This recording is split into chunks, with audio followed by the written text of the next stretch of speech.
So Johan Rooryck is a professor of French linguistics at Leiden University. From 1999 to 2015, he was the executive editor of the Elsevier journal Lingua.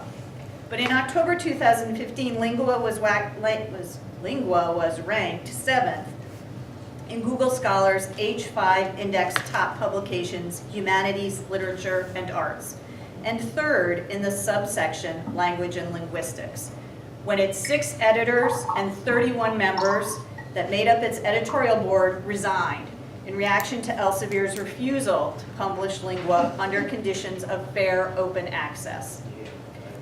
The editors and board went on to found and publish Glossa under conditions of fair open access.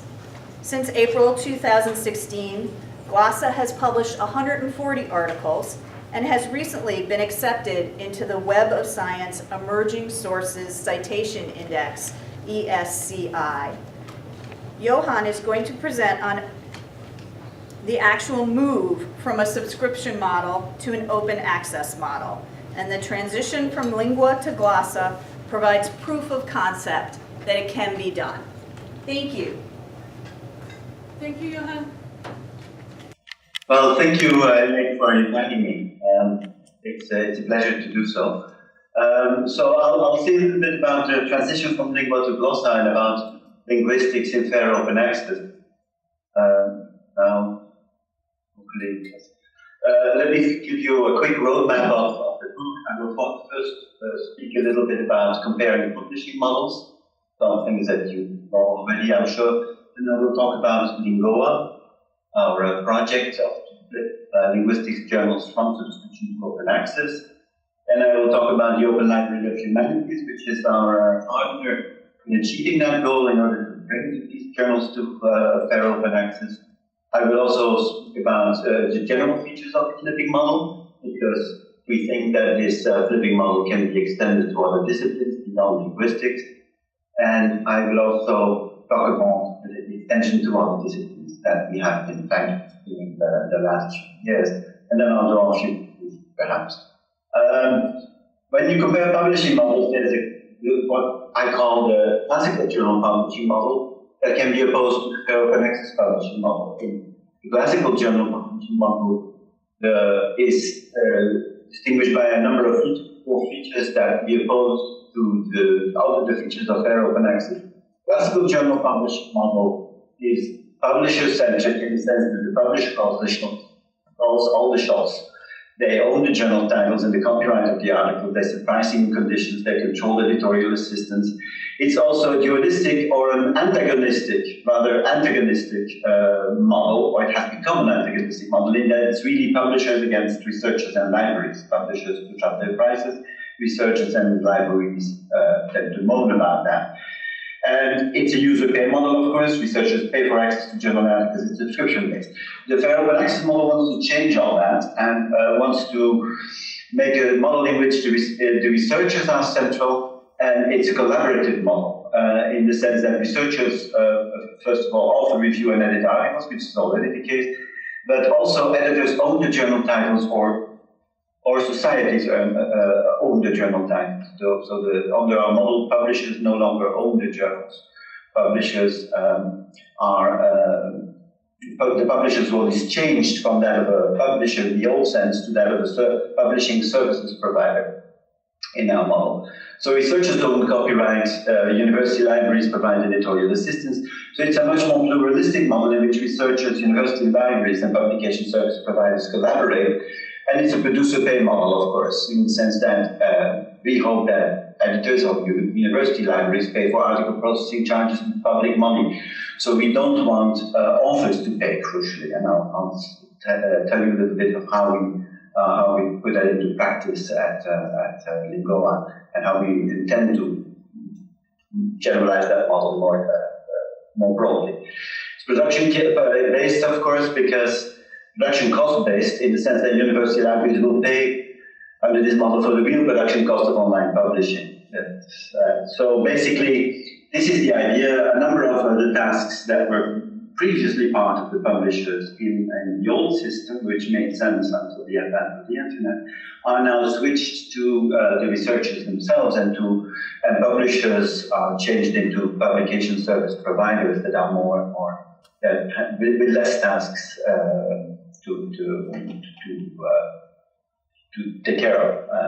And subscription fees are changed into article processing charges that that are not paid by the authors. I should insist on that. Lingua, as the person who introduced me, I forget the name, already said, is in fact a proof of concept of the transition to fair open access.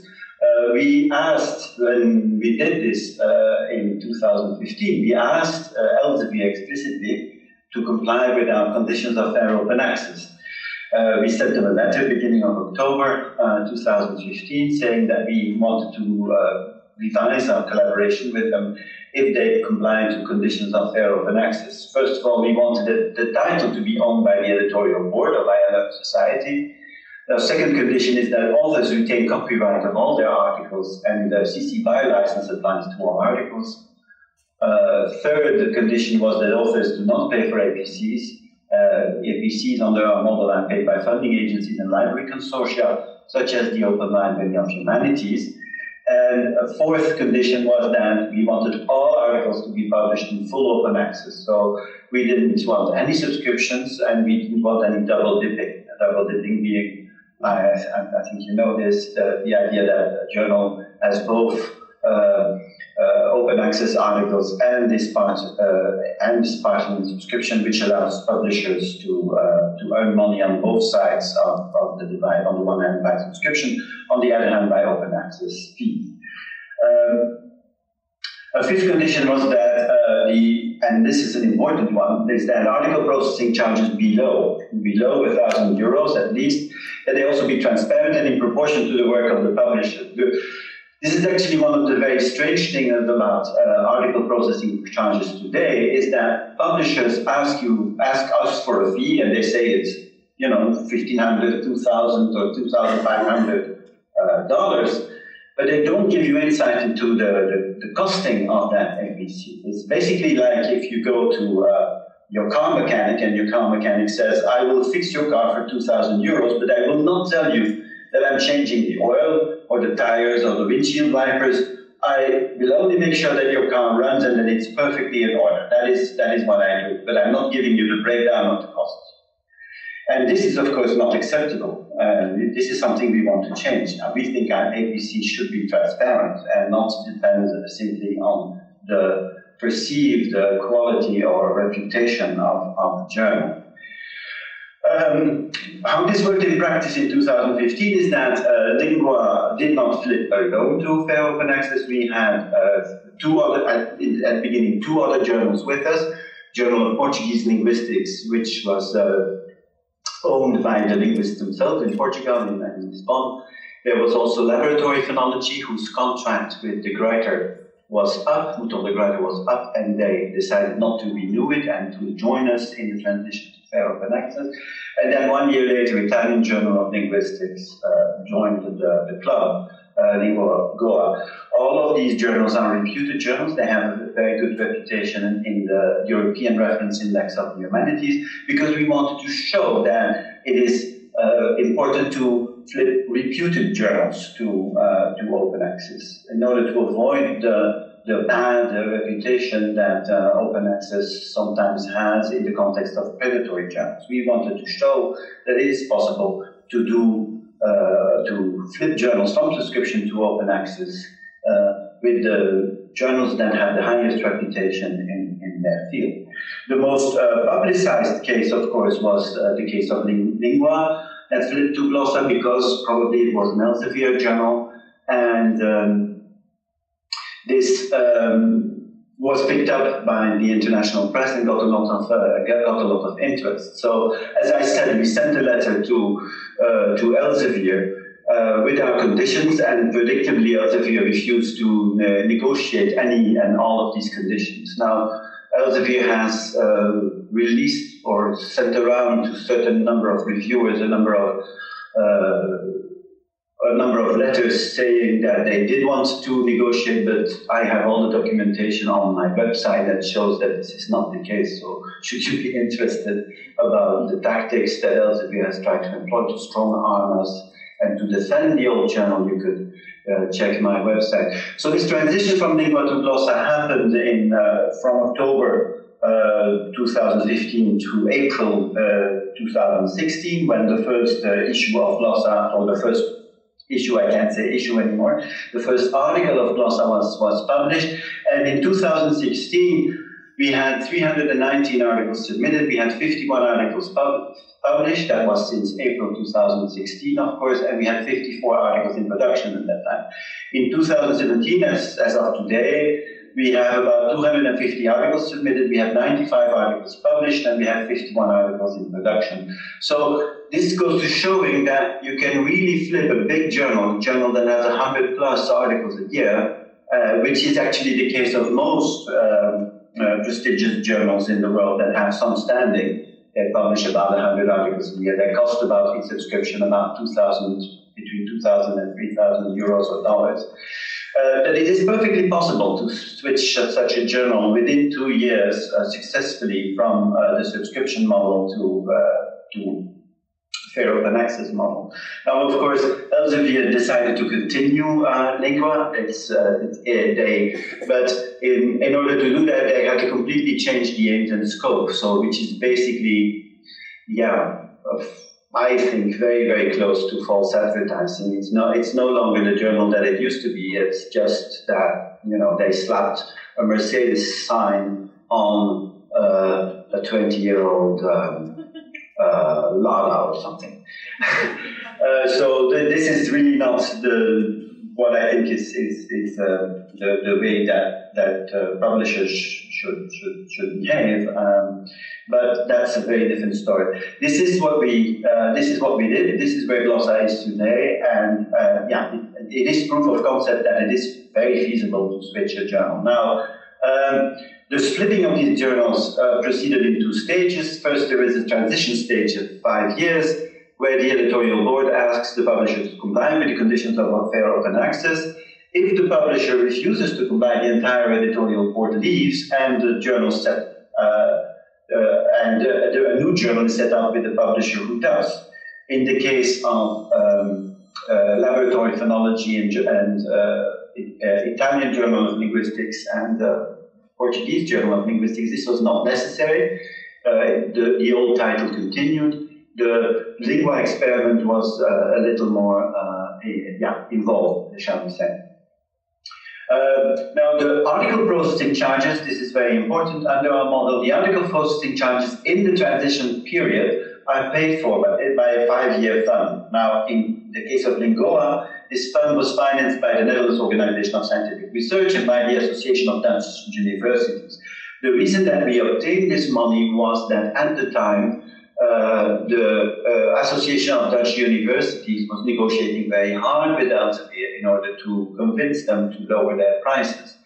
Now, while that aim was not entirely achieved, at that time, the Association of Dutch Universities thought it was a good idea to put a little extra pressure on Elsevier by funding our initiative, by taking away journals at the base, of course, by flipping journals that belong to Elsevier to our model. Extra pressure could be applied to make them more reasonable, we hoped.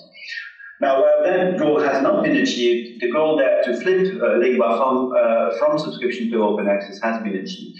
What is also important in this case is to know that Radboud University Library provides a journal manager for the 4 journals of Lingua. Again, showing that what we try to do is to combine public money for open access with the university libraries, with the researchers, to show that multidisciplinary or that that pluralistic endeavor that we are trying to achieve with a minimal intervention on behalf of the publishers. The 4 journals that we have at Lingua are published by Ubiquity Press, and Ubiquity Press sets itself up as a radical open access open access publisher. They actually comply with the 4 conditions that we have. One of the interesting things at Ubiquity Press, for instance, is that they don't want to own the journal. They've told us very explicitly that if we are not happy with them, we can leave within 6 months, taking along with us all the information that we have put into the online system. This is very different than Elsevier, for instance, where I used to have a 25-page contract stating very explicitly that all the information, all the exchanges that I had with authors, reviewers, and everyone else about the journal was the full property of Elsevier. So it really means that these journals are in the hands of researchers and not in the hands of publishers. Now, after this transition of 5 years, where the journal finds its feet again, then we believe that the journals will have reestablished their impact factor and their indices, and after that transition stage, the APCs will be paid by a consortium of libraries that participate in the Open Library of Humanities, and this will ensure long-term sustainability. So in fact, all we need in this model is transition funds for a very short period of time, between 3 and 5 years, to set up those journals in a way that is sustainable. Now, what is interesting about this is the idea of the Open Library of Humanities, namely this, you probably know about the Open Library of Humanities already. This is a non-profit academic-led open access publisher for the humanities and social sciences. It promotes flipping existing subscription journals to open access, and it's a library consortium model. Participating libraries pay an annual membership fee, which is not very high, but that membership fee pays for all the ABCs of the OLH associated journals. Libraries also, participating libraries, vote on which journals can be admitted to the Open Library of Humanities. And right now, over 220, I think 250 by now, libraries participate, including very prestigious university libraries. The idea, of course, is that as more and more libraries participate in this, in the Open Library of Humanities, they can, in the ideal case, renounce the subscriptions that they are currently paying with the publishers, and use the money that is freed up by the subscriptions that are no longer paid to pay that money into the APCs for the Open Library of Humanities. Now, I know, of course, that this is not as easy as it sounds, because university libraries pay most of the time for bundles of journals. But for instance, the University of California, a library system, has chosen to eject Lingua from the bundle of Elsevier and to pick another journal instead, for instance. That is a possibility to support our action. And of course, after 3 or 5 years, when universities need to renegotiate their bundles, then it is possible to say that those, if enough journals in theory have flipped, then of course the bundle that the publisher is offering is becoming a lot less interesting, and libraries should be able to claim lower prices for a smaller bundle of journals. Now, what is important in the Open Library of Humanities as well is that they subscribe to fair open access principle, and they are willing to work with any publishers who also do so. This, we believe, this model of flipping journals, because it's more than just a one-time thing, it provides a long-time sustainable solution for flipping existing journals from subscription to fair open access, and as I said, it enables the libraries to rechannel the subscription funds to article processing charges in the ideal case scenario. So the general features of the flipping model that we advocate is that it is, first of all, discipline-based. Namely, we believe that within each discipline, the people know each other. So editors know each other, reviewers and authors know each other, and that's why within each academic discipline we set up a foundation that helps flipping these journals to fair open access. Because such a foundation can then, the editors who are part of that foundation can then exert pressure on their peers and pressure and ask authors to put pressure on other editors to join.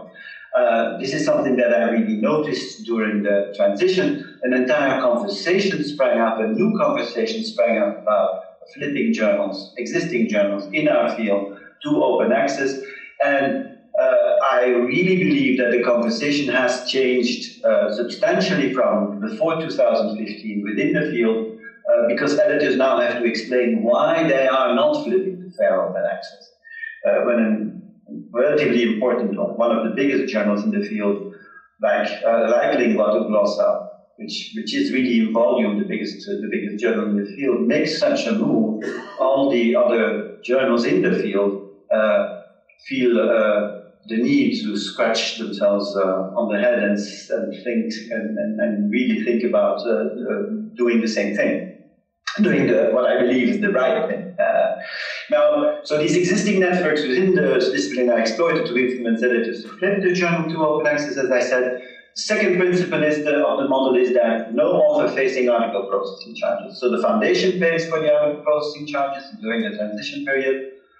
It also covers legal advice costs associated with flipping to journals. As you can imagine, when we sent that letter to Elsevier, we first sought legal advice in order to see that we didn't say anything wrong, or that we that could make us be held liable.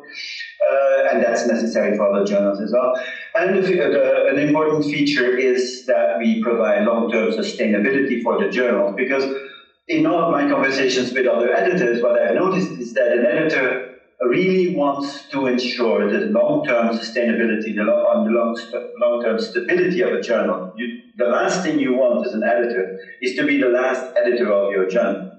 So this is why we made sure that after the transition period, this library consortium of the Open Library of Humanities was able to continue to pay for the APCs, and this is what we believe is the way of the future, namely APCs that are transparent, you know what you pay for, and these APCs are ultimately paid by a worldwide consortium of hundreds of libraries, not just in the humanities, but also in the other sciences, allowing library funds to be redirected from much too expensive subscriptions to article processing charges. Now, something about extending the model, we have in the meanwhile had two additional disciplines that have joined the effort. There's a foundation called Mathoa that has been set up, and one called SciOA in psychology. And in each discipline, there are 3 reputed journals that are ready to flip. Actually, in mathematics, already one journal has flipped over the summer. This has not received as much publicity as we would have hoped, but the Journal of Algebraic Combinatorics, that is a Springer journal, has flipped to a new publisher called Mersenne in France, and they will start publishing beginning of January 2018 under the name Algebraic Combinatorics. The easiest way, of course, to flip your journal is to just drop journal off or something like that, and to just keep another name. But this journal has also flipped. The only thing, of course, that is necessary for the flipping of the other journals is that we need transition funds from a university consortium funding agencies, and we have not yet been successful since 2015 to find additional funds to ensure the transition of the 3-year transition, unfortunately. So we are still looking for that. Should you have money for that purpose, please give me a call. Also, we need the Open Library of Humanities library consortium model to be expanded beyond humanities, and again, this is something that requires a certain investment. We also want the various discipline OAs to form an alliance, and which we have set up in the meanwhile, and this is what we call the Fair Open Access Alliance. And in this Fair Open Access Alliance, we would like to welcome not only all the discipline-based open access foundations, as members, but we would also like to welcome sponsors, for instance, various libraries who want to join. We have a couple of libraries who have already asked us how they can contribute to the effort, and this is why we set up the foundation, this foundation called the Fair Open Access Alliance, which then can be a place where the various experience in flipping journals in the various fields can be pooled, and where, for instance, legal support for flipping journals can be organized, where funding efforts can be organized and be distributed over the various participating disciplinaries. In conclusion, I would like to say that the Lingua flipping model that we have set up provides a tested roadmap for flipping subscription journals to fair open access. The investment important in this scenario is that the investment in the funding for the transition period is temporary. I mean, it's not something that extends forever. So the long-term return on investment is substantial. I have calculated, I don't have the slide in this presentation, but I have calculated that for a standard 2,000 euro subscription journal, if you were to divide the costs in open access over 400 libraries, and do that via an APC of 1,000 euros per article, which is quite substantial, but which we think is not completely viable, then for each library, the cost of that very same journal, publishing about 100 articles a year, so this is really your standard average big journal, 100 articles a year, 2,000 euros subscription price. That journal would cost 1/8 of the price of the subscription. So you could do that. You could publish that same journal for 1/8 of the price of the original subscription if you could find 400 libraries to support that goal. So we really believe that library consortia on the model of the Open Library of Humanities could enable library funds to be redirected from subscription to open access. And the good thing about this change to fair open access is that it is driven by editors and authors. It's driven from below. It's a grassroots effort on behalf of the scientists. And that is, I think, what we need. We do not need more talk shops about open access. We need action, and that was what this was all about, for us at least, in Lingua and in Fair Open Access Alliance. Last but not least, in this effort, academics face no costs for publishing or for accessing research results. So we really want to make a scientific world where people can publish for free and can also access research results for free, and where the costs, reasonable costs, transparent costs, are borne by society and by public agencies. Okay, I will stop my talk here. Maybe that gives a lot of time for questions. I'm leaving open this slide perhaps for the names of people who are involved in this effort of the Alliance. There are many more people involved, of course, but these are some of the main people who have taken the initiative for this activity. Thank you for your attention. Johan? Yes? Can you hear me? This is Elaine. Somehow your slides never cycled through, and I didn't want to be disruptive. So you can email me the slides, and we'll make sure they're in our repository, and I'll send the link out to everybody. Oh, what happened? Because I was pushing my slides here. You were, because it just shows the Lingua Glossa slide, Ling OA, and then it looks like you. Because I'm at my last slide, actually. Yeah, I didn't realize. I thought maybe you forgot to turn them on, and then you said, "Oh my gosh, that's happening." Something happened. But maybe we can take some questions, and we'll get your slides out to people after the event. So was I clear enough? Oh, yes, very clear. Yes. So does anybody have questions? I'll repeat them into the mic for what's around.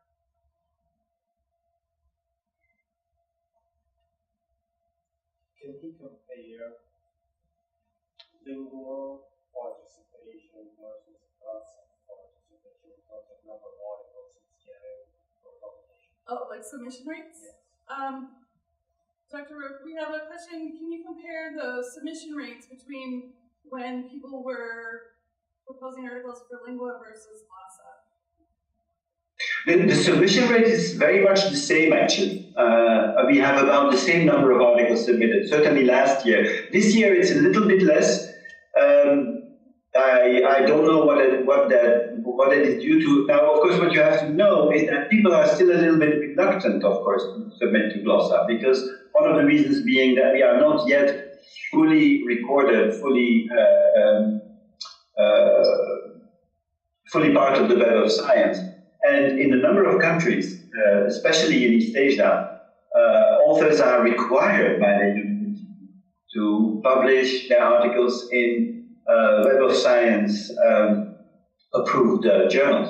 And Glossa is not there yet. That process is going to take 1 or 2 years, I believe. We have already been admitted to in the emerging journals, in the emerging resources at the Web of Science. But it's going to take some time before we have established an impact factor, which is still important for some people for all the wrong reasons, and before we are visible, obviously, on Google Scholar in the same way as other journals are, because the H5 index goes over 5 years, so it's going to take a while before we're completely visible. But this is not something that I notice in the number of submissions. Actually, what I notice is that Glossa has become the hip place for young scholars to be, and that's really encouraging. What I find encouraging is the massive support that we've received, not only in submissions but also on social media in the transition to Glossa. But yes, we have certainly more than enough submissions. Anybody else have questions? Somebody? I guess I'm interested in how the consortia started, and what the management or organizational style of the consortia is. Okay. We have a question. How did the consortium start, and what's the organizational model? How are people running the consortium? Which consortium do you mean? The Open Library of Humanities, or? Yes. The Open Library of Humanities was an initiative that was started by Martin Eve of Birkbeck College in London and a few other people.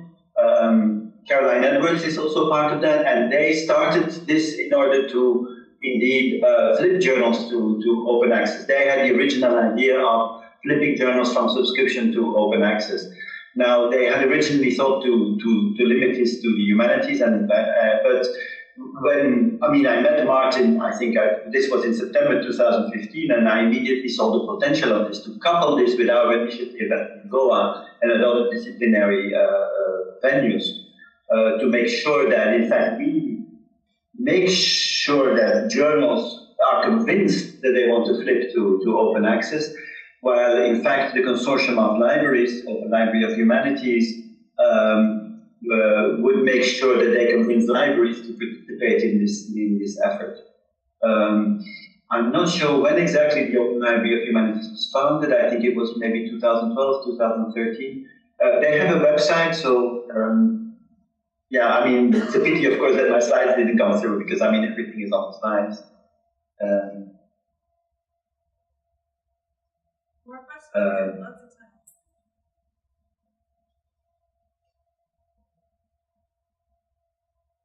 Doesn't look like it. I have a question. Oh, sorry. It is not a question. Okay. Has there been resistance within the discipline to the flip from Lingua to Glossa? The question is, you can hear it? Okay. Yes, I can hear. Yeah, I could hear that.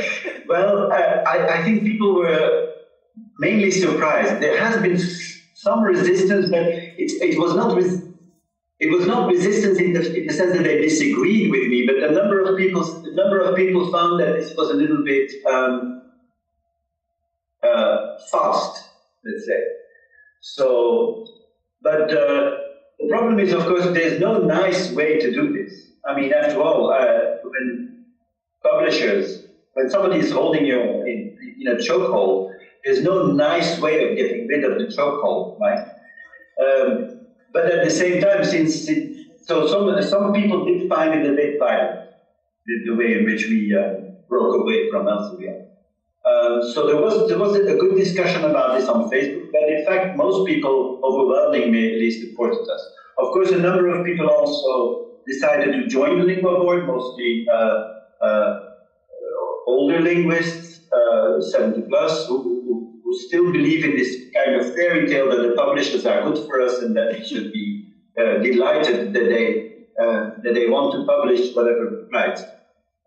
So I did have a couple of conversations with this generation of linguists who have a completely different idea about the publishing.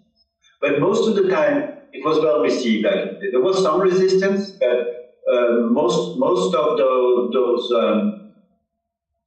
that resistance was based on misconceptions of things. For instance, one of the things that people brought up is, yes, but your time sheet is being done in India and these people are not being paid enough. Well, I was able to convince my colleagues that it is not all the case, that actually it is indeed outsourced to India, but these people in India are actually being paid very fair salaries and actually are considered specialists in their field over there, and that this outsourcing complies with all sorts of international standards for this.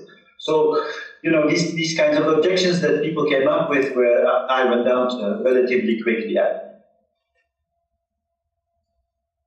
Anybody else? One more. Yes. Is there any concern for the sustainability of the foundation support in the APCs? Or he feels that would have to be passed on at some time to the board? The question is about sustainability and foundation support of APCs, and will we have to transition to another model eventually? Is that Passing the it gist on of to it? the board. Yeah, passing it on to the authors or some other model. Could you? The sustainability of your current model Right, when the article process in with short. APCs. As a substitute for subscription costs. Yes. Well, of course, this was the first thing that I was concerned about, right? I mean, because it's very nice to get a grant of $500,000, but the grant runs out eventually. So that's why we explicitly wanted the grant to run out after 3 or 5 years. In our case, it's 5 years.